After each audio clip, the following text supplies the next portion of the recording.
Good day everyone. I am Jude Michael Panis and karon ako i-present ang topic all about inspection methods used in packaging lines. In this presentation, which is kung unsa ang packaging lines, unsay mga pamaagi nga gigamit o nganong importante kayo ni siya sa manufacturing industry. So first slide, methods in packaging lines are critical in manufacturing industries. Inspection ensures product quality, customer safety, and compliance with standards. And defects can cause recalls, losses, and safety risk. Ang packaging lines kay importante sa mga industriya sama sa food, beverages, o pharmaceuticals. Before maabot ang product sa consumer, which is need na kinahanglan una siya muagi sa inspection aron masiguro ang quality ug safety. And then kung walay tarong inspection, possible nga naay defects ang mga products nga moabot sa customer nga makadala og problem og losses sa company. And then next slide. What is inspection in packaging lines? Inspection is the process of checking packaged products to ensure correct weight, proper sealing, correct labeling, no physical damage, correct product inside the package. So inspection packaging lines, which is po ni ang process sa pag-check sa mga packaged products aron ma-secure nga sakto siya based sa required standards. Apil ani ang pag-check sa weight sa product, seal quality, sakto ba ang label, ug kung okay ba ang kahimtang sa package. And then sa simple nga ingon, ang inspection mao ang last quality control before i-distribute ang mga products. And then let's move on to the next slide. Manual inspection. Description: performed by human inspectors. Visual checking of packages.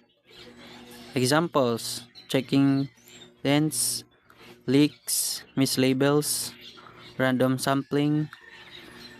And here is advantages, which is low cost and flexible, while the disadvantages is human error, fatigue, not suitable for high speed lines.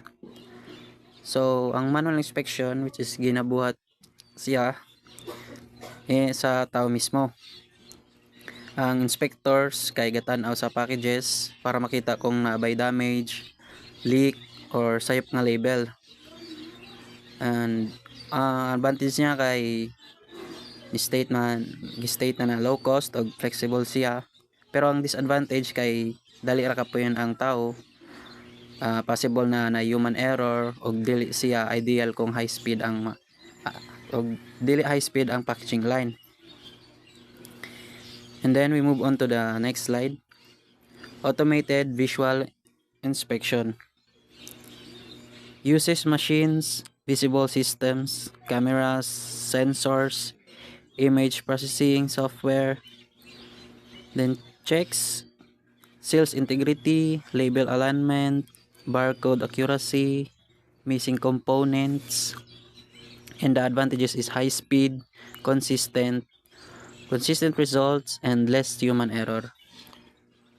So ang automated visual inspection kay nagamit og machine vision system sama sa cameras ug sensors, which is kini nga system kay automatic nga makakita og defects sama sa mga misaligned labels, poor sealing, or kulang nga components compared sa manual inspection, which is mas paspas og mas accurate ang automated system labi na kung daghan kaayo ang production. Okay, let's proceed to weight inspection. Weight inspection uses check weighers, which is measure weight of each package. Ang purpose is defect underfilled or overfilled products. And then importance, legal compliance, cost control, customer satisfaction. Ang weight inspection gibuhat gamit ang check weigher, which is ang kada package kay gi-weight aron masiguro nga sakto ang nasulod, o di ba siya o sakto ra ba, or di ba siya nasobraan ra nga na. Matat rin siya sa, and also makatabang siya sa pag-detect sa underfilled or overfilled products, og makatabang sad sa pagsunod sa mga legal standards. And then the next slides state X-rays and metal detection. Metal detectors detect metallic contaminators. Sa X-ray inspection, defect metal, glass, store bone, check missing or broken items, which is used in food, pharmaceutical, and beverages industries. Ang metal detectors ay gigamit para makita og metal contaminants sulod sa package. And then ang X-ray inspection mas advanced kay dili lang metal ang makita, which is apil sa glass, bato, ug uban pang foreign materials. Kasagaran which is gigamit siya sa food o pharmaceutical industries tungod kay safety gyud ang ilahang priority. And then we move on to the next slide. Importance of inspection. So the importance of inspection ensures product safety, reduces waste and recalls, improves brand reputation, meets regulatory standards. This is very important, no, kay ang inspection methods kay which is nag-protect siya sa consumer and also in the company, and makatabang ni siya sa pagminos sa product, like recalls, waste, ug makapaayo sa brand reputation. Aside ana, and which is makatabang sad siya sa pagsunod sa government og industry regulations. And for the last and final slide, the conclusion, which involve the inspection methods are essential in packaging lines. And second one is combination of manual and automated system is ideal. And then technology improves efficiency, accuracy, and safety.